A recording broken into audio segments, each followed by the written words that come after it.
Well, hello, this is Gill Fielding, and this is what's caught my eye in the media this week. And the media started with the announcement of the Times Rich List and ended with Dominic Cummings. So let's start with the Times Rich List. And they proudly announced that we have the first Black billionaire in the UK. It's a guy called Strive Masiyiwa. He's originally from Zimbabwe, and he has a tech and communications company. And whilst I think it's absolutely fantastic for Strive and for him and for Black people everywhere, I still think it's a bit of a shame that that's something that we have to announce, the fact that we've got our first Black billionaire. Won't it be lovely when eventually we live in a time where a billionaire is just a billionaire, whatever colour, race or creed they are? So it's a double-edged sword for me. Fantastic news. At last we have a Black billionaire, but what a shame it has to be big news. Wouldn't it be lovely if it was just ordinary? Another business person that's caught my eye this week is a lady called Natasha Bowles, and she is originally from the East somewhere, and she has a company that sells kefir, which is a yogurt-based drink, I think. And she made an announcement this week that although she's successful now and she's got good sales and profitability, that she would have been successful twice as quickly had she hired support early on. And I think that's a lesson for all entrepreneurs and business owners everywhere, that you may think that you've got to do everything yourself, and obviously small business owners do feel that, but actually getting the right level of support and hiring the right people at the right time, particularly at the beginning, can help you enormously with your long-term success. So you don't have to do it all yourself, particularly doing things that you're not particularly skilled at, which is a lot of what small business owners end up doing. Don't go it alone. Get support, get help, and you'll get there twice as quickly. And we all know the definition of team, which is together everyone achieves more. So be part of a team, don't go it alone.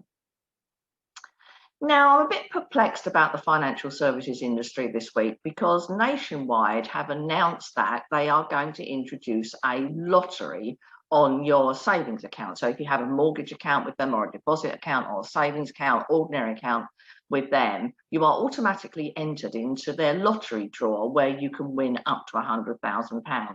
And apparently you have something like a 1 in 1,750 chance of winning something. Now, I feel uncomfortable with that. They're not the only building society to do it. Halifax announced something similar quite recently. But for me, savings is savings. And I think if you put your money into a savings account, you want to save up and you want to get the best interest rate you can. And I'd much rather they use that money to give benefit to all of their savings customers, all of their account holders, rather than just the prize draw winners. We've somehow developed into a prize draw culture. You can't watch a TV program nowadays without there being a prize draw during the adverts. And I kind of think that's fair enough. But for financial services, I think they should be above all of that kind of malarkey. We want financial services. We don't want lottery. There's some kind of difference for me between having your money in a savings account and putting your money in a lottery. So, for example, I don't do the lottery because the odds of winning are so small. But I do put my money in savings because I've got a guaranteed return, however small that may be. Of course, the best option is to invest, because then you get a higher return on your money, but that story's for another day.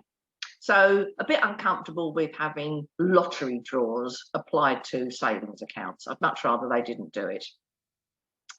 We also had last weekend the opening of the cinemas for the first time, and apparently 1% of our population in the UK went to see Peter Rabbit 2.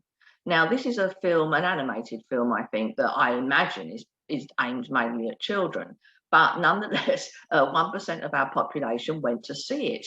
And they went to see it and they sat there and ate. According to Odeon, over the first 4 days that the screens were open, they sold 25,000 portions of popcorn, 9,000 portions of nachos, and 3,000 hot dogs. Now, this made me laugh, because during lockdown, we've all sat at home and watched films and ate. And as soon as we're allowed out, we go to the cinema to watch a film and eat.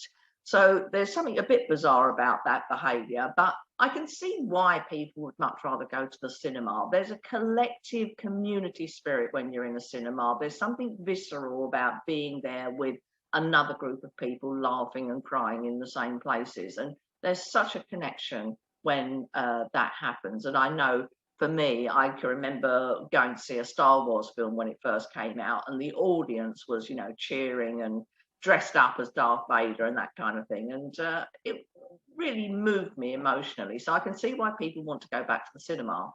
And that is why I think people will go back to work, because being part of a community and connected to other human beings is a really important thing for us.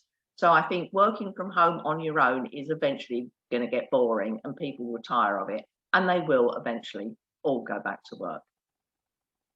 And of course, we ended the week with announcements from Dominic Cummings, and that has stirred the pot politically quite a lot in the UK.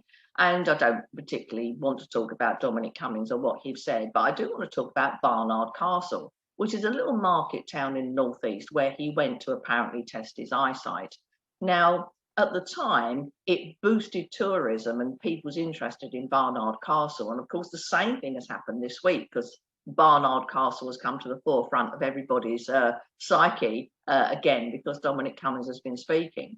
And one of the breakfast TV programs went to Barnard Castle and spoke to some of the locals. And there was a pub owner there who said, thank heavens he came to Barnard Castle to test his eyesight, because what he's done with making everybody aware of our town is probably worth about £1 million worth of marketing for us as a pub. And it just goes to show there's no such thing as bad publicity. And the fact that Dominic Cummings went there has raised people's awareness of the place and has given them an economic boost that they couldn't have got otherwise. I only wish that Dominic Cummings had come to one of our events to test his eyesight, because that would have been good. There's no such thing as bad publicity, even from Dominic Cummings. So it's been a very interesting and varied week.